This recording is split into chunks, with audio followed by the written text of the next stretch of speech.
అందరికీ నమస్కారం అండి. కేటీఆర్ గారు ఉన్నట్టుండి చంద్రబాబు నాయుడు గారు 100కి 100% ఓడిపోతారు అని చెప్పి ఏదో మాట్లాడుతూ ఉన్నారు. జగన్మోహన్ రెడ్డి గారిని ఎలివేట్ చేసే పని ఒకటి పెట్టుకున్నారు.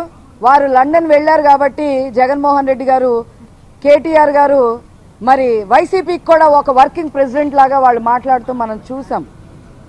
2014 ముందు కూడా మీ నాన్నగారైన కల్వకుట్ల చంద్రశేఖర్ గారు ఖచ్చితంగా వైసీపీనే గెలుస్తుంది ఆంధ్ర రాష్ట్రంలో అని చెప్పి చెప్పడం జరిగింది. భంగపట్టం కూడా జరిగింది. అసలు ఈ కల్వకుట్ల చంద్రశేఖర్కి ఈ అడ్రస్ ఎలా వచ్చిందో కేటీఆర్ గారికి తెలుసా అని చెప్పి ఈ సందర్భంగా అడుగుతా ఉన్నాం. ఒకప్పుడు దుబాయ్ శేఖర్ అని పిలిచేవాళ్ళు ఇతన్ని. దుబాయ్ శేఖర్ కాస్త తెలుగుదేశం పార్టీలోకి వచ్చిన తర్వాత కల్వకుట్ల చంద్రశేఖర్గా మారాడు ఆయన. అయినా కేటీఆర్ గారు ఈరోజు మేము ఓడిపోవాలి అని చెప్పి కోరుకుంటా ఉన్నారు. దేనికి ఓడిపోవాలండి? బీసీలకి 33,000 కోట్ల రూపాయల వరకు ఖర్చు పెట్టి ఉద్ధరించినందుకు మేము ఓడిపోవాలా? పోలవరం మీరు సహకరించకపోయినా, మీరు కేసులు వేసినా మరి 66% పూర్తి చేసి మరి ఇప్పటికే 540 గ్రామాలకి తాగునీరు అందించడానికి ప్రయత్నం చేస్తున్న చంద్రబాబు నాయుడు గారికి మరి అందుకని వారు ఓడిపోవాలా? ఈరోజు కృష్ణా డెల్టాలో 13 లక్షల ఎకరాలకి సాగునీరు అందించి పట్టుసీమ ద్వారా 30,000 కోట్ల రూపాయల వరకు మరి ఈరోజు ఆదాయం సమకూర్చినందుకు మేము ఓడిపోవాలా?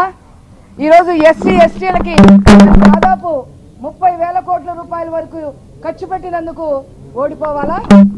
డ్వాక్రా మహిళలకి ఇప్పటికే 21,000 కోట్ల రూపాయలు ఖర్చు పెట్టి వారికి రుణమాఫీ తర్వాత పెట్టుబడి నిధి రెండూ కూడా సమకూర్చినందుకు మేము ఓడిపోవాలా?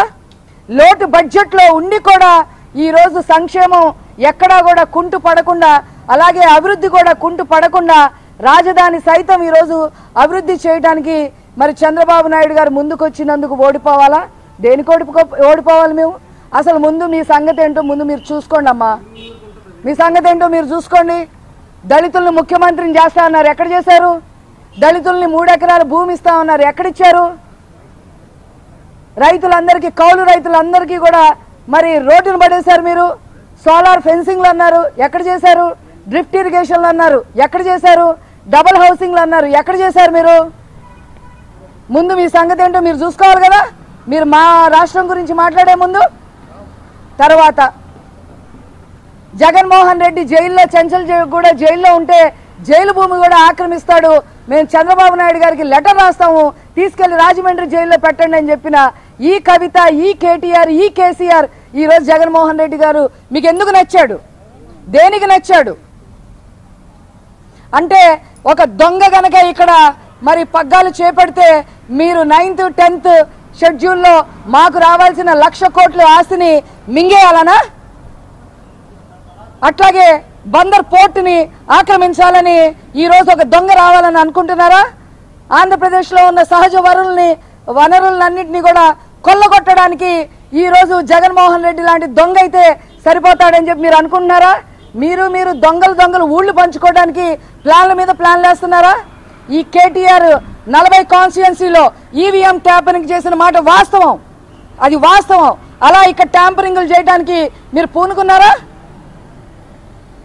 ఈరోజు కిషోర్ చంద్రదేవ్ గారు లాంటి కేంద్ర మంత్రులు సైతం, కోట్ల సూర్యప్రకాష్ రెడ్డి లాంటి వాళ్ళ మరి నాయకులు సైతం ఈరోజు చంద్రబాబు నాయుడు గారికి మద్దతు పలకడానికి ఈ పార్టీలో జాయిన్ అవుతుంటే అది చంద్రబాబు నాయుడు గారికి ఉన్న విశ్వసనీయత.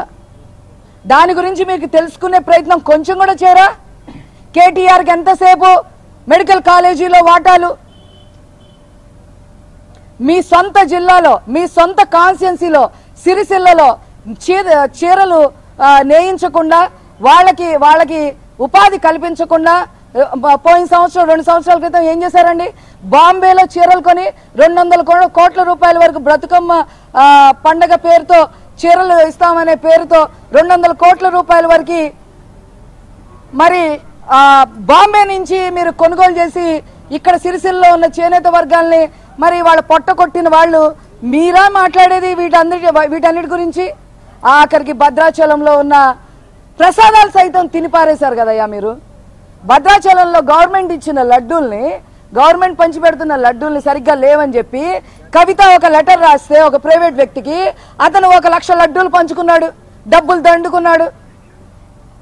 ఇలా ప్రసాదాలు సైతం కూడా మీరు వదిలిపెట్టకుండా ఉండే మీరు ఈ రోజు చంద్రబాబు నాయుడు గారి గురించి మాట్లాడతారా? ఏ మాత్రం మీకు చంద్రబాబు నాయుడు గారి గురించి మాట్లాడే నైతిక హక్కు లేదు.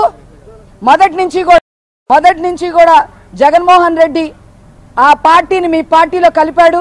ఎమ్మెల్సీలు సైతం మీకు దారాదత్తం చేసిన మాట కూడా అందరికీ కూడా తెలుసు. కాబట్టి ఒక దొంగతో కలిస్తే ఇంకా మనకి ఏ ప్రాబ్లం ఉండదు.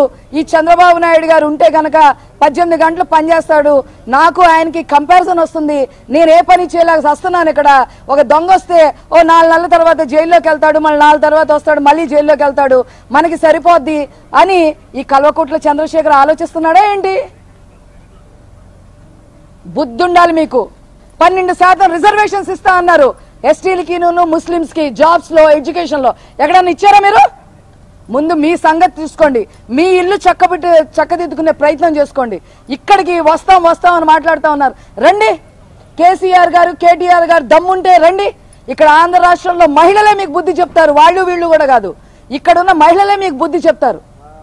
అంతేగాని ఇంతకు ముందు ఆళ్లగడ్డ శ్రీనివాస్ అనేవాళ్ళు ఆయన్ని, తెలుగుదేశం పార్టీలోకి వచ్చిన తర్వాత తలసాని శ్రీనివాస్ యాదవ్ అయ్యాడు ఆయన.